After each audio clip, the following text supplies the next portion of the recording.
Hey Hawk fans, we've reached the season finale of sorts of Take 5, and over the course of the year you've gotten to know a lot about a lot of different student athletes, but one person you may not know too much about is today's guest, and he's your weekly host, Matt Martucci. Thanks for joining us on Take 5. Good to see you, Joe. A little different being in that seat as opposed to this one, isn't it? Yeah, this is some role reversal if we've ever had it. Some role reversal indeed. Usually we prepare them with a few questions and then we kind of surprise them. We only prepared you with one question, so we're going to get that one out of the way first. I asked you before, so why don't you tell us, suppose you're broadcasting the national championship game for the men's basketball tournament. You can pick your two broadcast partners. Who are you going to pick? I think that's a pretty easy response. Number one, you have to go with Bill Raftery, because who doesn't want Bill Raftery? You know, he always has the funny little quip or, basically something to characterize every play, something different than what the average color commentator. You know, when I was at Syracuse, Jerry McNamara was always the little Irish guy, and obviously when there's a Bill Raftery, there's obviously a lot of knowledge there, but it's knowledge with humor. But then you kind of need your analyst who has knowledge, but also has the mostly a serious side. And who else to go with but Jay Billis in that situation? Yeah. So Raftery and Billis. So I'd take McDonough's spot. We that's both all. have a little bit of a Big East background, so we're both very familiar with their work. Those are great choices. I noticed Joe Lunardi's not on that list. Well, I mean, Joe's one of my favorite people, and Joe's obviously somebody that's it's in my top 5, and you're backing me into a corner here. But that's the idea. Joe's obviously in my top 5. So. All right. Well, your second question. In your career working in the sports world, who has been your favorite interview? Be it the person was great, the content was great, just the situation, the event you were at was great. What is your favorite interview if you had to pick one? It's not even one that I've done live. There was a situation in college where I did a story on the first all-black starting 5, first all-African-American starting 5, Texas Western. And I got to interview a lot of those starters. David Lattin, who they called Daddy D, back in the day, was one of them, and got to do a phone interview with him, and just it was really cool to be placed in kind of a different time, and I felt like in doing that interview with him that I kind of got myself back to El Paso, Texas, in the late, I believe it was late 1960s, early 1970s, Don Haskins and that Texas Western team now known as UTEP. So made me really feel like I connected with that situation, and got to interview a lot of interesting people. Don Haskins, the late Don Haskins, was another one, and asked him some interesting questions, one of which was about Adolph Rupp, and he gave me kind of an interesting response. So those two, I think, David Lattin and the late Don Haskins, were both very special interviews. All right, so now we're going to have a little fun. Every week, we ask student athletes, who was your idol growing up? Who was your sports hero? I want to know, who was your least favorite athlete? For whatever reason. It doesn't have to be personal. Maybe they ripped your heart out during a game, but who's the one player that just made your skin crawl just thinking about them? Deion Sanders. Why? Just Deion. I'm not a big guy when it comes to cockiness. I'm not real big on cockiness when it comes to athletes. Sometimes I like it. I like a guy like a Deshaun Jackson, because he's home. Wears your team's jersey. He's hometown. Yeah, that's exactly right. He's hometown. If he's on your team, he's a guy you like. But Deion Sanders was a guy that, they always talked about as being such an Iron Man, and he played both. He played wide receiver, and by they, you do mean him, he himself. Yeah, he himself, and people used to write about it in the papers every now and then. But I remember Chuck Bednarik talking about him and saying that if push came to shove, Deion Sanders couldn't tackle Chuck Bednarik's wife, and that was kind of how I always felt. I didn't like the cockiness. I didn't like all the excessive celebration when he would pick off a pass or run a kickback. And he did it a few times against teams that I rooted for. Yeah. So I remember we had a book sale at school when we were young, and I had like $1 left over. I bought a poster. It was like a surprise poster. It turned out to be a Deion Sanders poster. It never went on the wall. I was going to say, so we would have been friends when we were kids. If it was up on your wall, probably not. No, I was like, are you kidding me? Prime time, Deion Sanders? Come on.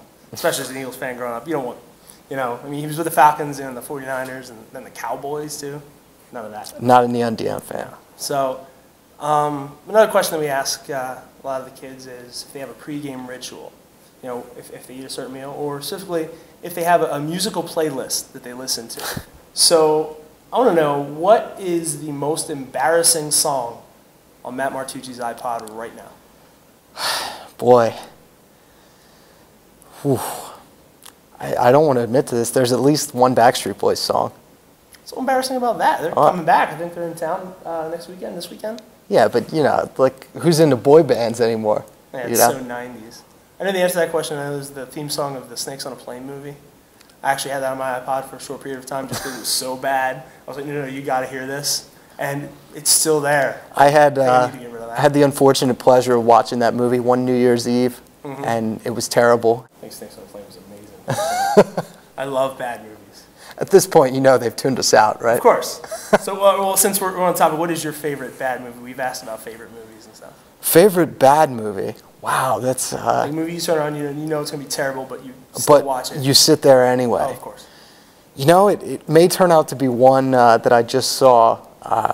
It's actually called Priest. It's a sci-fi movie that ended up being about an hour and 25 minutes long. I got some free passes to go see it. It's funny that you mentioned that because I have the exact same answer. I wouldn't say favorite, but it's the most recent terrible movie. And you go into it knowing it's going to be bad, but at the same time, you don't expect it to be that bad. It was just awful. It was terrible. On your Take 5 movie review, that one gets 2 big thumbs down from Matt and Joe. All right, so the fifth question, we generally, try to have a little fun with it. One of the questions you asked women's tennis player Casey Robinson, you asked her who her favorite athlete was growing up. And she said Kim Clijsters. And you asked her what country Kim Clijsters was from. And Casey said Germany. And you confirmed that is correct.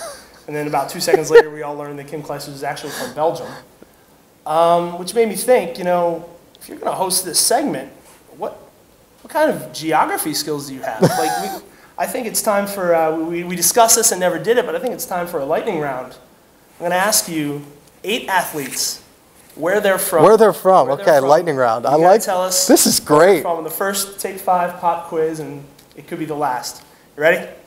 See what my GPA looks like after this. Well, we're in the NBA Finals. Let's start with one of those. Peja Stojakovic of the Dallas Mavericks. Peja Stojakovic, Yugoslavia. He's actually Serbian. Serbian. It's kind of one of those toss-ups. So Bosnia. Is it born, Bosnia? Who knows? I don't even know. You're going to have to check my credentials on that one. But it's close enough. Back when he was born, it was probably part of the Yugoslav Republic. So we'll give you a point for that one. One for one, Hawk fans. We'll stay with basketball. Arvydas Sabonis. Lithuania. That's an easy one. We have another easy one for you. He's not your Vitas. He's not my Vitas. He's our Vitas. Arvydas Ligis, we miss you. Clearly not the first time you've made that joke before. No. All right, we'll stay with another easy one. We'll go to the Stanley Cup. Roberto Luongo, the goaltender for the Vancouver Canucks. Ooh, you know what? See, I'm not a big hockey guy, so I think I'm going to fail miserably at this. Roberto Luongo. Italy? No, he's actually Canadian. Believe it or not. He is Canadian. Player from Canada. Okay. Yeah. We'll stay with the... there are a few of those. We'll stay with the finals. Boston Bruins defenseman Zdeno Chara. It's another one of those potentially tricky ones, not to give you a hint. Chara. Yeah, again, I'm going to say Canada again. He's actually was born in Czechoslovakia. Czechoslovakia. He represents Slovakia, so that's still no points on that one. So, right now, I've failed. All right. Well, right now, you're 2 out of 4. Yeah, I still have a chance. You've got a chance. I still have a chance for a passing grade. We'll throw you another softball here. All right. Steffi Graf, tennis legend Germany. Steffi Graf. Germany. Now, there's a tennis player from Germany. You threw that one in there, yeah. All right. Now, this guy was mentioned in a previous episode of Take 5 with Jim Ridgway from the golf team. Charles Schwartzel, the most recent Masters champion. Oh, come on. That's South Africa. That's correct. One of many South African golfers to find success on the PGA. Grades going up. 4 of 6, 66%. Boxing legend Lennox Lewis. That's Great Britain. Be more specific. The United Kingdom. Be more specific. There's 4 countries. England. That's right. He's English. All right. And your final one, then we'll go with a little hometown flair. Phillies left fielder Raul Ibanez. Raul Ibanez, the Dominican Republic. Believe it or not, Raul Ibanez was born in New York City. New York City? Raul really? Ibanez is from the United States. He's from the United States. So I think that's 5 out of 8. I think I just lost my credibility over at 97.5 too. We'll see.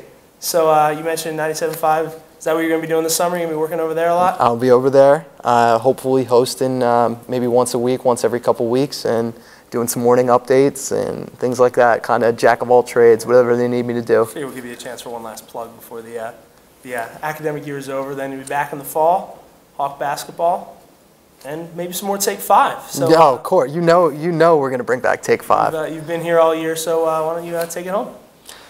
Hawk fans, definitely an interesting segment of Take 5 this time around. Hopefully you got to know a little bit about somebody that you didn't necessarily know a whole lot about before, and that's kind of our aim every week, where we ask a St. Joseph student athlete 5 new questions. We've had a blast this fall and this spring semester getting to know our different student athletes and really getting to inform you about them, and that's really what we strive to do. So of course we will be back in August, September, that time, but for now, no matter where you are, no matter how hot it gets this summer, we hope you enjoy your summer, and remember always that the Hawk will never die. For St. Joseph's All Access, I'm Matt Martucci. Have a great summer, Hawk fans, and we'll see you in the fall.